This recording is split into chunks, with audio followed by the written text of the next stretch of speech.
الحمد لله رب العالمين والعاقبة للمتقين ولا عدوان إلا على الظالمين وأشهد أن لا إله إلا الله وحده لا شريك له الذي تعرف إلى خلقه بصفاته وأسمائه وأشهد أن محمدًا عبده ورسوله صاحب الآيات والمعجزات والبصائر أرسله الله رحمة للعالمين وبعثه بالحنفية السمحة صلى الله عليه وعلى آله وأصحابه ومن تبعهم بإحسان إلى يوم الدين. قال الله تعالى: فاتقوا الله يا أولي الألباب لعلكم تفلحون. وقال الله تبارك وتعالى: يا أيها الذين آمنوا اتقوا الله حق تقاته ولا تموتن إلا وأنتم مسلمون. أما بعد، أيها الناس اتقوا الله ربكم حق تقواه واخشوه حق الخشية وعظموه أحسن تعظيم وأجلوه أكبر إجلال واعلموا أن من شواهد ذلك وصدقه حصول هذه الأمور الثلاثة لكم. Ang lahat ng papuri at pasasalamat ay tanging kay Allah subhanahu wa ta'ala lamang. Ang dakilang Diyos, ang nag-iisa at karapat dapat sambahin ng bawat nilikha. Mga minamahal na tagapakinig, marami sa atin ay nangangamba at natatakot sa kahirapan. Yan po ang realidad. Ang isang tao ay natatakot na baka siya ay daratnan ng kahirapan. Siya ay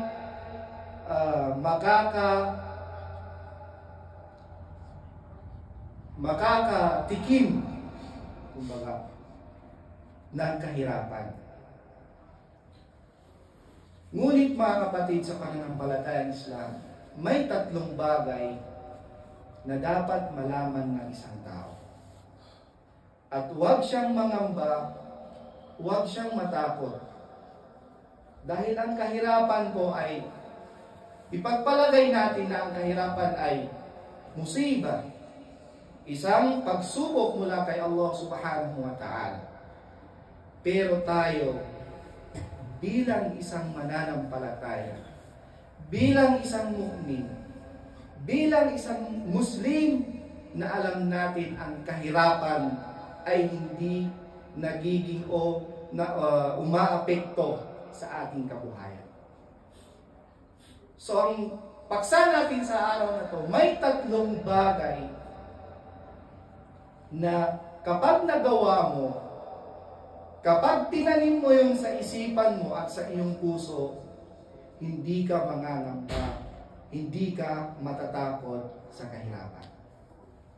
Unang-una mga kapatid sa pananampalatayang Islam, al-amrul awwal, tuma'ninatu qulubikum ila anna ar-rizqa biyadillahi wahda. Ito ang lagi nating tatandaan. Lagi mong tatandaan na ang biyaya, ang makasib, lahat ng mga biyaya ay nasa kamay ng Allah subhanahu wa ta'ala at hindi niya pababayaan ang kanyang alipin na sumusunod sa kanya. Lagi nating tatandaan yan.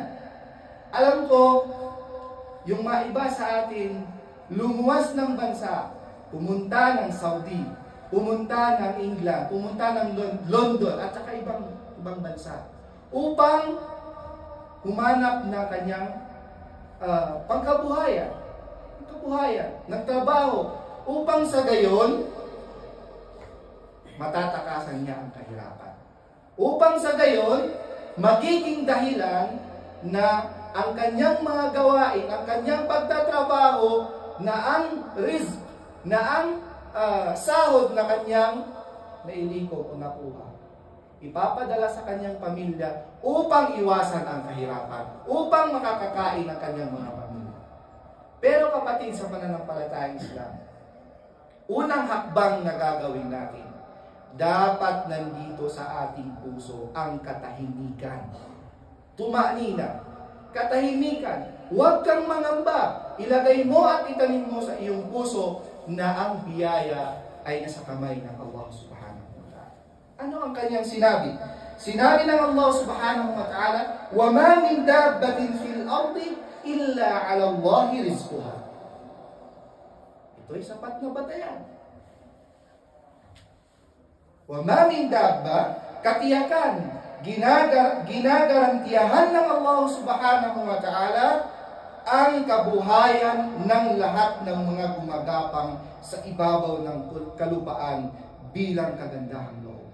Kaya huwag tayong matakot. Huwag kang matakot.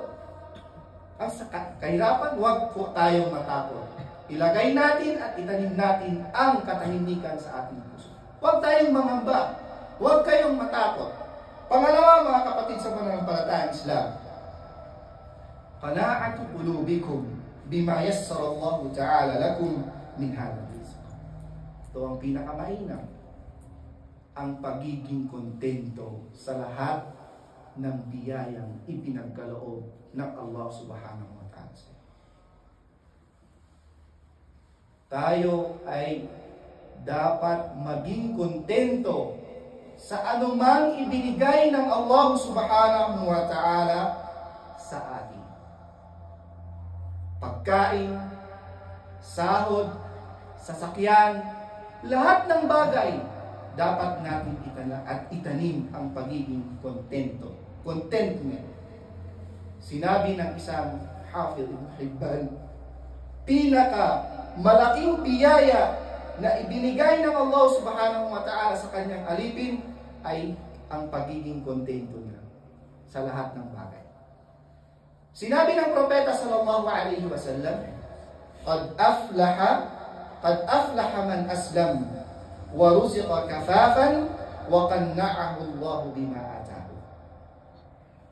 Sinabi ng propeta sallallahu alaihi wasallam, katunayan, katiyakan ang tagumpay ng taong pumasok sa Islam. Man hudiya ila Islam. Katunayan, katotohanan ang tagumpay ng taong pumasok sa Islam. Waruziqa kafafan. Tapos biniyayaan siya ng Allah subhanahu wa ta'ala ng biyayang sapat. Yung sapat lang. Hindi niya parang hindi malaki sa kanya na kapag siya ay may sasakyan, gusto niya pangalawa. Kapag siya ay may pera, gusto niya ng marami. Hindi. Kung siya ay pinagkalooban ng Allah subhanahu wa ta'ala ng rizq, ng biyaya, siya ay kontento. Sa sapat na biyaya, siya ay nagiging kontento. Wa qanna'ahu Allah bima ata. At nagiging kontento siya sa lahat ng binigay ng Allah subhanahu wa ta'ala sa kanya. Sinabi ng propeta sallallahu alaihi wasallam, tingnan niyo ang kahalagahan ng kontento. Sinabi ng propeta sa sahih, sinabi ng propeta, laysa al-ghina an kathrati al-'arab, walakin al-ghina ghina an-nafs. Sinabi ng propeta sallallahu alaihi wasallam, richness is not the abundance of wealth. Rather, it is self-sufficiency. Tandaan niyo yan. Ang pagiging mayaman, hindi nababase sa dami ng pera. Makikita may mga taong mayaman, pero nagsuicide. Alam niyo yan. May mga taong mayaman, na gusto pa nilang yumaman. Kung sila ay may 5 sasakyan, gusto nila dagdagan ng 6, dagdagan ng gawing 10. Kung sila ay may bilyong-bilyong, gusto nila maging trilyon ang kanilang pera. Dahil bakit? Wala sa kanila ang contentment. Kaya binanggit ng propeta ang kayamanan hindi sa paramihan ng pera, pero ang tunay na mayaman ay may contentment sa kanyang puso, sa kanyang sarili. Kung ano ang binigay ng Allah subhanahu wa ta'ala mula sa kanyang rizq, mula sa kanyang biyaya, mula sa kanyang mga blessings, tanggapin mo ng taos puso. Tanggapin mo yan dahil si Allah subhanahu wa ta'ala ay hindi niya pababayaan ang kanyang alipin na maghirap. Tandaan niyo yan, mga kapatid, sa pananampalatayang Islam. At ang pangatlo, sinabi, lamma su'ila Hasan al-Basri rahimahullah ta'ala, sabi nang nagtanong, ma sirru zuhdika fid dunya? Ano sabi niya ang sikreto? Bakit mo iniiwasan ang dunya? Maana ng zuhud ay yung pag-iwas sa mga makabundong bagay. Hindi mo pinapahalagahan ang dunya, ang mundong ito, mga bagay sa hindi mo pinapahalagahan. Bagkos ang nasa isip mo, ang mga ibada, paano ka magiging tagumpay sa kabilang buhay. Yun ang ibig sabihin ng zuhud. Nung siya ay tinanong, bakit mo kinalimutan ang dunya, ang mundong ito? Bakit mo tinalikuran? Bakit ang nasa iyong isipan ay palaging akhirah? Hindi siya nagtatrabaho. Hindi naman siya nagtatrabaho. Anong sikreto?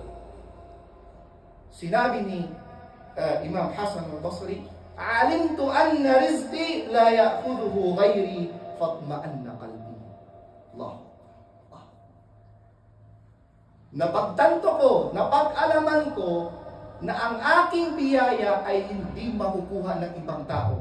Fatma'anna qalbi. At doon nagkaroon ng katahimikan ng aking puso. Kaya huwag po tayong mangamba sa kahirapan. Alam nyo, hindi pa tayo lumabas sa mundong ito. Sinabi na ng propeta sallallahu alaihi wasallam, nung tayo ay nasa loob ng sinapupunan ng ating nanay, pagkaraan ng 4 na buwan, darating ang isang malaika. Fayunfaku fihi ruh. At ihipan niya na ilagay ang kanyang kaluluwa. So sinabi ng propeta sallallahu alaihi, sa oras na yon, sinulat sa kanya, tinakda sa kanya ang kanyang rizq, ang kanyang gawain, kung siya ba ay masaya dito sa mundong ibabaw o di kaya opposite nito, at kailan siya mamamatay. So ibig sabihin, mga kapatid, sa pananampalatayang Islam, ang ating kabuhayan, ang ating blessing, ang ating rizq ay nakatakda na. Huwag po tayong mag-alala. Huwag po tayong mangamba. Huwag kang matakot sa kahirapan. Dahil yan ay nasa kamay ng Allah subhanahu wa ta'ala. Aqulu ma tasma'un. Wastaghfirullaha li wa lakum wa lisa'il muslimin. Fastaghfiruhu fa ya fawzal mustaghfirin.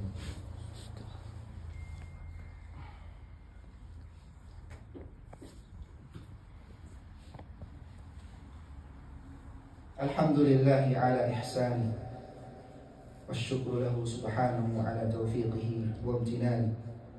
Asyhadu an la ilaha illallah wahdahu la syarika lahu ta'ziman bi sya'ni.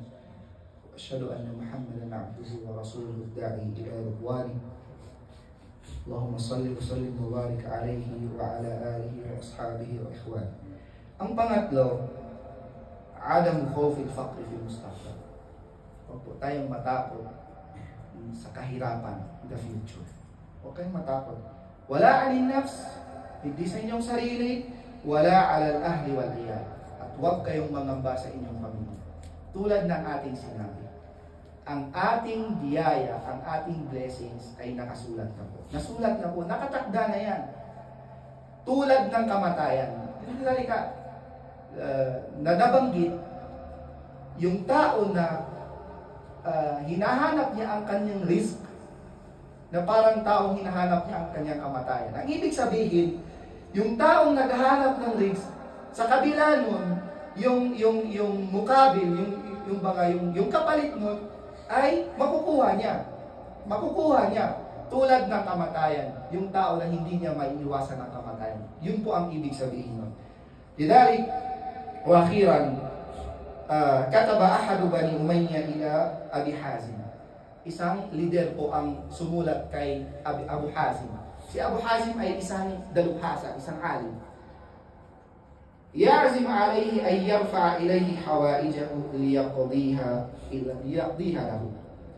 فكتب إليه أبو حازم أما بعد فقد جاءني كتابك تعزم علي أن أرفع إليك حوائجي وهيهات قد رفعت حوائجي إلى ربي ما أعطاني منها قبلت وما أمسك عني منها قنعت.